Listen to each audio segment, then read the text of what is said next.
Assalamualaikum warahmatullahi wabarakatuh. Shalom, Om Swastiastu, Namo Buddhaya, Salam Kebajikan. Perkenalkan, nama saya Lintang Kusumaryani dari kelas A3 dengan nomor induk mahasiswa 227183. Di sini saya akan menjelaskan sebuah studi kelayakan bisnis sebagai tugas tourism finance yang diampu oleh Ibu Sri Wahyuni. Adapun usaha yang ingin saya jelaskan kali ini adalah sablon digital DTG.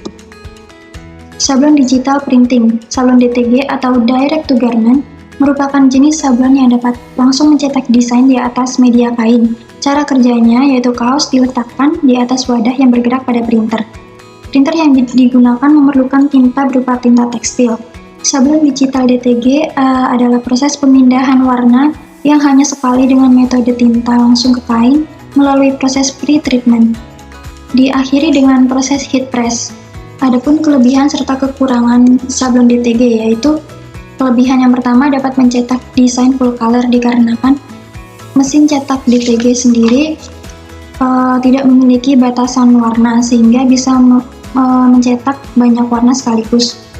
Kemudian waktu pengerjaan yang cepat, biasanya hanya memerlukan 20-25 menit saja setiap piece-nya.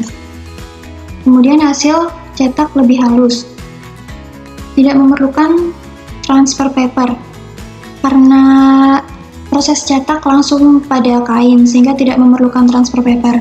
Kemudian cocok untuk sablon kuantiti kecil dikarenakan biasanya sablon DTG sendiri tidak memiliki minimal order sehingga hanya mencetak satu sablon, satu desain pada satu kaos pun bisa.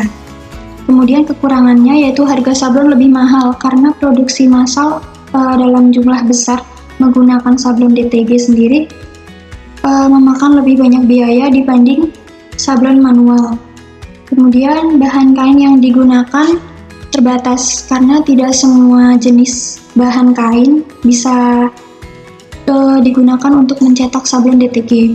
Kemudian sablon yang kurang variatif karena hanya bisa mencetak desain yang full color saja, tidak ada variasi lain seperti glow in the dark dan lain-lain. Kemudian target pasar. Sablon digital DTG memiliki banyak target pasar mengingat kalangan tua muda gemar menggunakan kaos sebagai pakaian sehari-hari mereka. Terlebih menggunakan desain untuk menambah estetika pada kaos. Target pasarnya antara lain anak-anak, dewasa, komunitas, sampai masyarakat umum. Kemudian alat dan bahan yang diperlukan untuk sablon DTG antara lain mesin cetak DTG dengan asumsi penggunaan 10 tahun. Kemudian alat pengering sablon, asumsi penggunaan 5 tahun, kompresor asumsi penggunaan 5 tahun, kertas teflon itu biasanya hanya digunakan 1 bulan. Kemudian set tinta dan cartridge, asumsi penggunaan 3 tahun. Mesin pres kain, asumsi penggunaan 5 tahun, dan komputer asumsi penggunaan 7 tahun. Investasi, yaitu total biaya yang diperlukan untuk modal.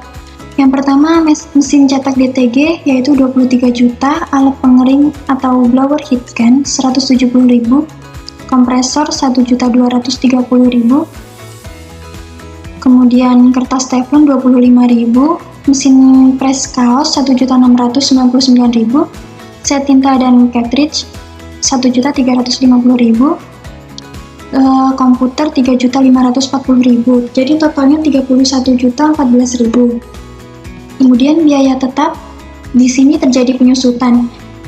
Penyusutan sendiri adalah alokasi jumlah suatu aktiva yang dapat disusutkan sepanjang masa manfaat yang diestimasi.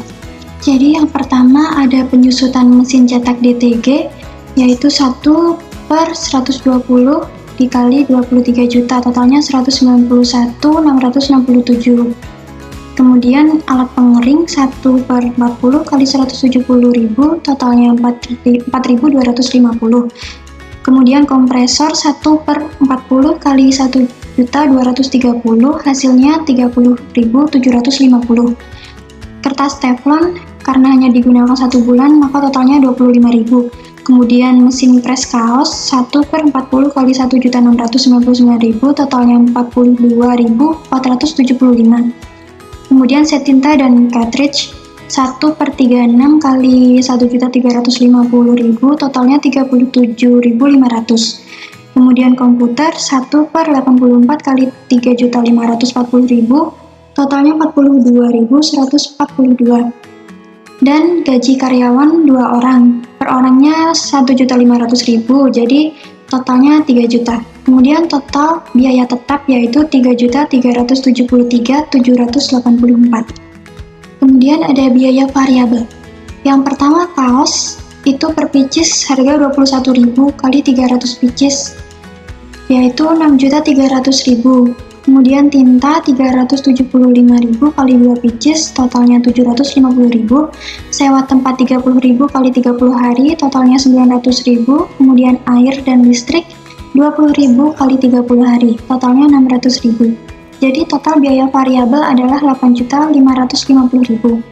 Kemudian total biaya operasional yaitu biaya tetap ditambah biaya variabel 3.373.784 ditambah 8.550.000, totalnya 11.923.784. Kemudian pendapatan, laba dan balik modal. Yang pertama pendapatan. Pendapatan per bulan apabila penjualan setiap bulan adalah 300 pieces kaos dan harga jual per kaosnya adalah Rp55.000. Jadi 55.000 kali 300 pieces totalnya 16.500.000. Jadi pendapatan selama 1 bulan adalah 16.500.000. Laba pendapatan sebulan dikurangi total biaya operasional, yaitu 16.500.000 dikurangi 11.923.784, totalnya 4.576.216. Balik modal, yaitu total investasi dibagi laba. Jadi tadi total investasinya 31.014.000 dibagi 4.576.216. Hasilnya adalah 6,7. Jadi lamanya balik modal itu 6,7 bulan atau kurang lebih 7 bulan. Kemudian ada break even point atau BEP.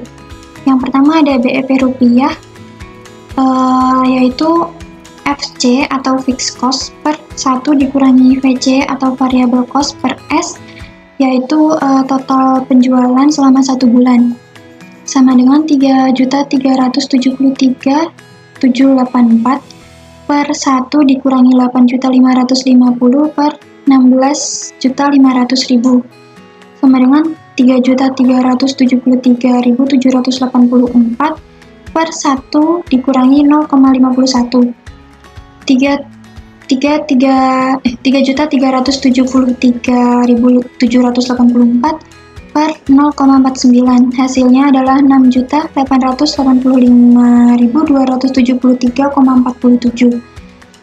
Yang selanjutnya ada BEP unit, yaitu FC fixed cost per P itu harga jual per pieces dikurangi VC atau variable unit.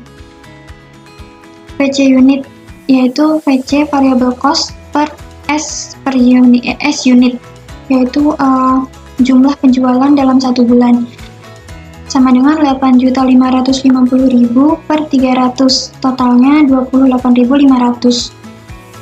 Jadi BEP unitnya adalah 3.373.784 per 55.000 dikurangi 28.500, sama dengan 3.373.784 per 26.500.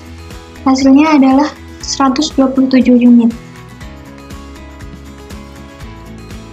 Sekian yang dapat saya sampaikan. Apabila ada kesalahan saya mohon maaf. Terima kasih. Wassalamualaikum warahmatullahi wabarakatuh.